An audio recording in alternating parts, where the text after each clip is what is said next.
Assalamu alaikum wa rahmatullahi wa barakatuh. Your Excellency, Ismail Omar Gelle, the President of the Republic of Jabuuti.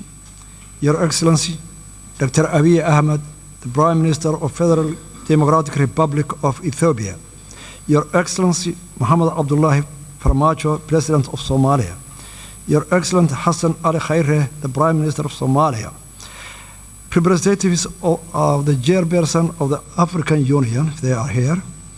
Your Excellency, Dr. Wargane Gebeyaho, the Executive Secretary of IGAD. Your Excellency, Donald Yamamoto, the U.S. Ambassador.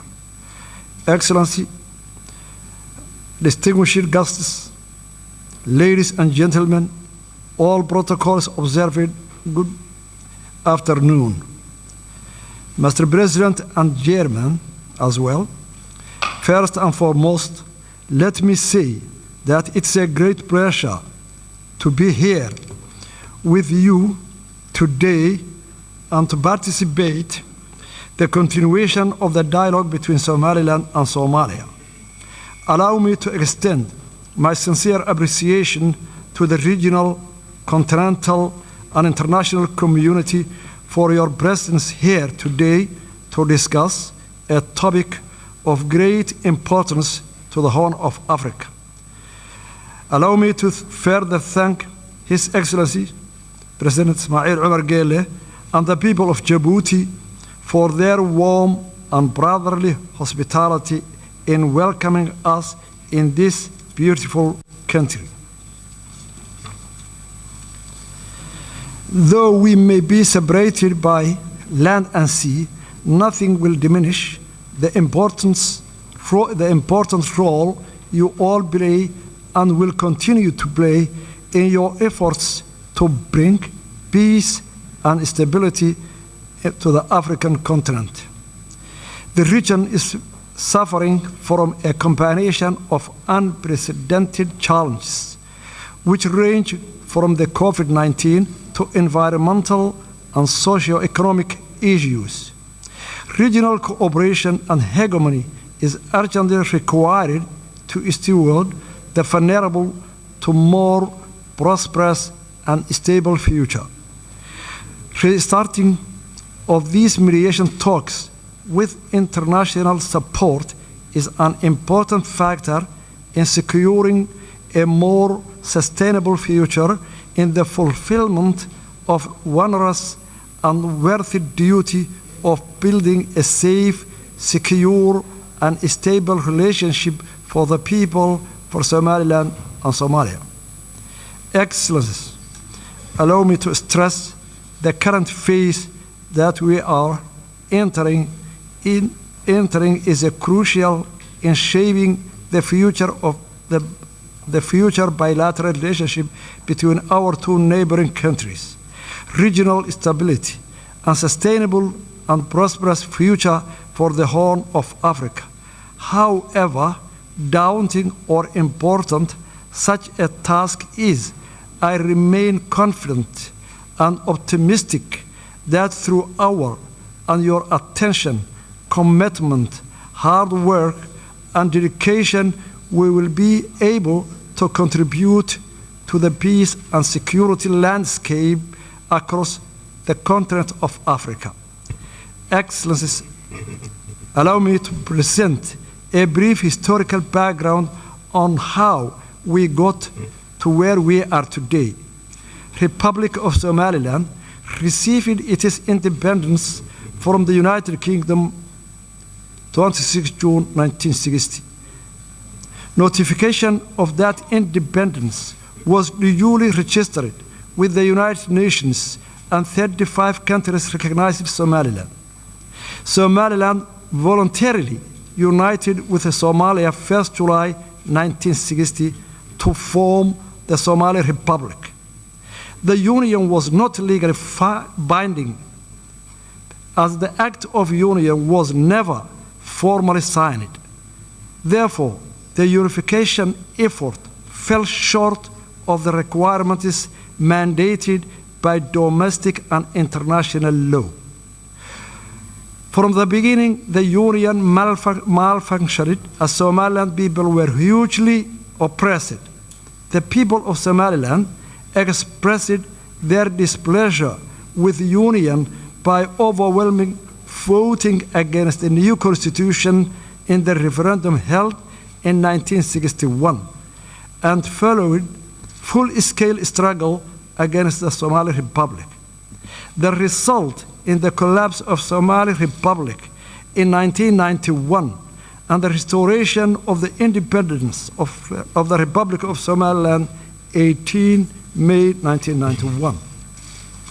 Since restoring our independence, Somaliland, with its scarce resources and with limited international support, has embarked on a steady, incremental, and progressive agenda of conflict resolution, peace building, and state building, and established good governance and functioning government institutions. We conducted a constitutional referendum in which 97% of Somalilanders voted to support the constitution and the independence. Somaliland, during that period, has made rounds of multi-party free and fair elections, including 3 rounds of presidential elections, 2 rounds of local council elections, and a parliamentary election. Republic of Somaliland has created a conducive environment that enabled a thriving private sector and an inflow of international investment. Somaliland has played an important role in the peace and security of the region and has been a reliable partner in the fight against terrorism, piracy, human trafficking, money laundering, and other forms of organized crimes. Unfortunately, instead of appreciating all those efforts and contributions made by the Somaliland people for the last 30 years, Somalia was in a constant war against the development of Somaliland, economically, security, investment, and this deepened the mistrust and animosity between the two countries. Ever since Somaliland entered hastily into a voluntary union with Somalia, the Somaliland people has been at the receiving end of injustice, discrimination, and state-sponsored genocide at the hands of the Somali government. Evidence of the widespread war crimes committed against the people of Somaliland has been fully documented by the United Nations Special Rapporteur for Human Rights and forensic team from Physicians for Human Rights and Somaliland War Crime Commission. The acts of genocide perpetrated by the Siciid regime and are memorialized in more than 200 mass graves in our country. The mass graves, which are still being unearthed, will forever testify to the crimes against humanity committed by the government of Somalia against the people of Somaliland.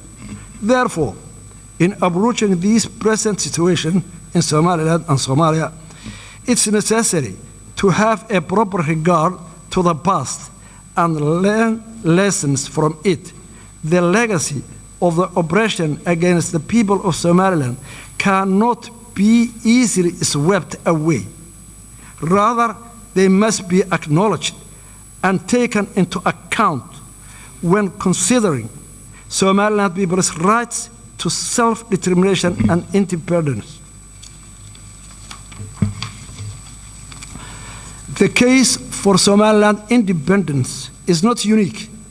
This fact is also acknowledged by the African Union mission to Somaliland in 2005. That concluded the situation was sufficiently unique and self-justified in African political history, that the case should not be linked to the notion of Pandora's box. It recommended that the African Union should find a special method of dealing with this outstanding case at the earliest possible date. Furthermore, the 2005 African Union Fact Mission to Somaliland reported that the plethora of problems and confronting Somaliland are in part the legacy of political union with Somalia that malfunctioned and brought the destruction and ruin, thereby overburdening the population of Somaliland. Somaliland's claim to independence depends on part its circumstances, including the brief but legal period of independence in 1960. It claims to recognize international borders relating to that period, as can be summarized from the Somaliland's case, unique and demands unique solution.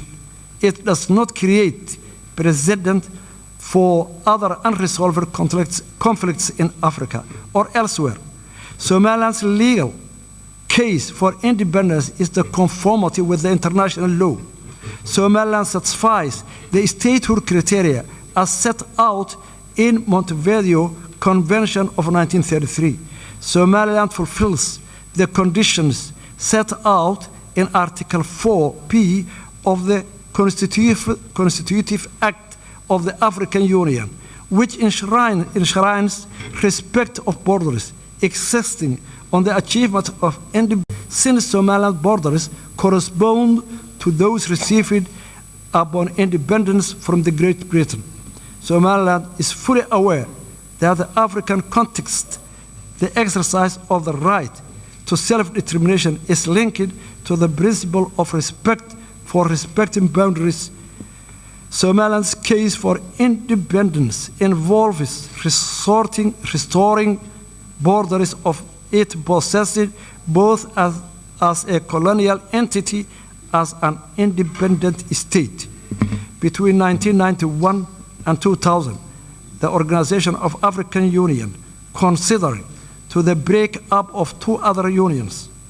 In 1989, Senegal opted to terminate its 7-year merger with Gambia as Senegambia Federation, and 1993, Eritrea formerly seceded from Ethiopia. Furthermore, in supporting the Comprehensive Peace Agreement signed in 2005 and subsequently independence of South Sudan and its admission to the African Union, the African Union has accepted the break-up of Southern Sudan.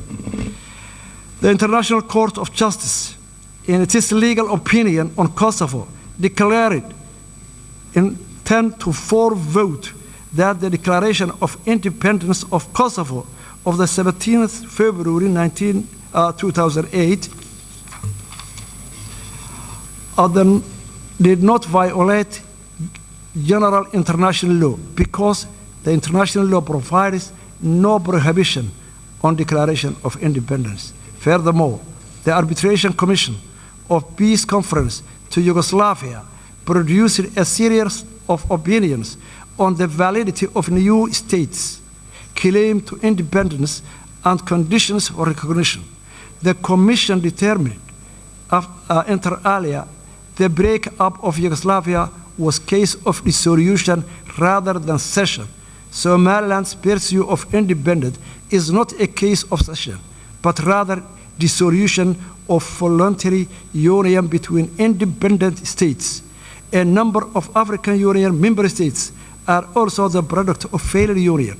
Mali, Senegal, Gambia, and Egypt have all withdrawn from unions with their borders intact.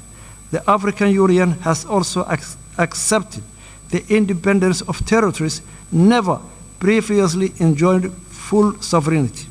Following the failure of the unity government, Republic of Somaliland exercised its inherent right to self-determination, which are consistent with the preamble of the United Nations 1948 Universal Declaration of Human Rights. Somaliland has long argued that Somali Republic was two united countries. The failure of the unity government provided adequate ground to the restoration of our independence. We believe in that the key to sustainable and peaceful future lies in the honest and sincere dialogue between Somaliland and Somalia under the auspices of neutral and impartial international mediation mechanism and a guarantor. Somaliland remains committed to peaceful coexistence with Somalia. However, Somaliland insists in that the dialogue should be a two-state process with a substantive agenda that addresses the core issues of the dispute.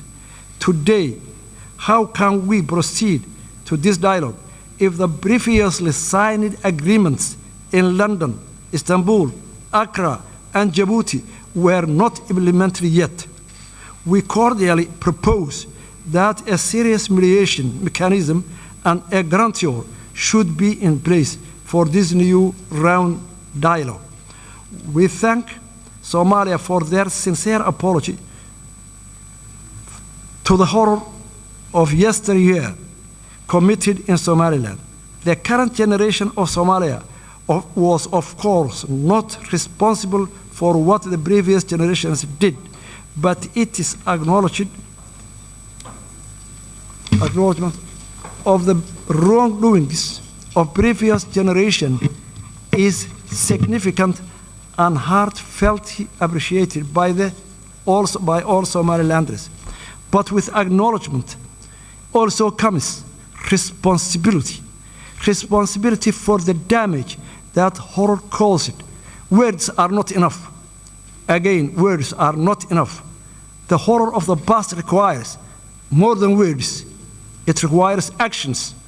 The act of recognizing and supporting the independence of Somaliland would go a long way to heal the wounds of the past and enable our states to embrace each other in our independent but closely interwoven futures. I am confident that we can build a bright future together as a brotherly, neighboring nations and for our own people and our region. Thank you very much.